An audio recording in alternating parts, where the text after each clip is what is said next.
Mini routine survival loop. Baby, what do you want from me? Do you want to be free? All I suggest is killing yourself. I don't mean that in a literal sense. What I mean is you should participate in activities that destroy your autonomous routines and debunk the myths of your 5-year plan. Place significance in all the doubts that occupy said career goals and colorless monotone drones that comprise your current thoughts. Have you mapped out the sex partner laying horizontal to you in the belly of your life? Have you noticed how when they sleep, their mouth hangs open, inviting all free radicals in the area? All dream creatures wander Sunday hallways looking for something to do because Sunday is the worst day. It's the communal death of the week. Can you disagree with me? You can't, because I'm the one doing the preaching, this screeching, this disruptive voice of silent suppers spent alone. My recipes are dependent on internet research. I can only cook a meal in the shadow of advice. To me, this is an uncomfortable good thing. To me, you are an uncomfortable good thing. My sub-something was quietly yelling at me for 2 years, but I was bathing in ignorant love bubbles made of personal insecurities, blinded by the bliss of expiring moments. The months, the weeks, the days, they all go away. Only for a certain amount of time can we do laundry in peace before the devil walks down the hall and decides it's his turn to use the bleach.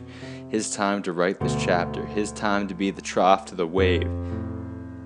This is the material that fuels the sub-something in my gray matter for the last couple hours of every night. The big thoughts that I will force to be tiny because there are certain ghosts in the tomb of the mind that should not get to speak. That privilege should be reserved for positive patterns that are anticipated to begin, like some sort of move across the country. I sit with imaginary piles of big Western dollars, still confused at the eastern edge of the mountains.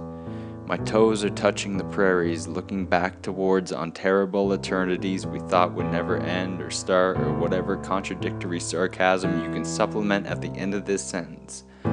Hypocrite me, dancing all over my dead goals, waltzing on my morals, sipping black crude and still denying my reality underlay.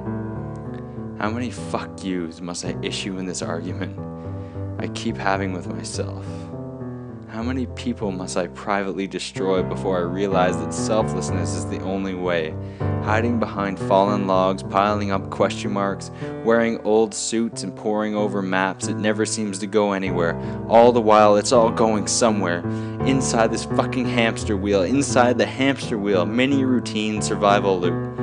History repeating, regurgitating the same old analogy.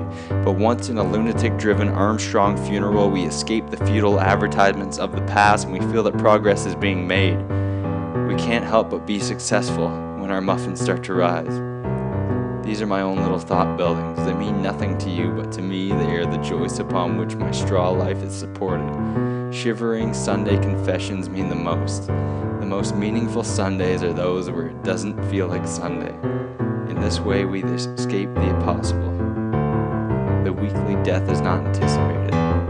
It just happens like laundry in empty cupboards. We have to take some sort of minuscule actions to break the autonomy.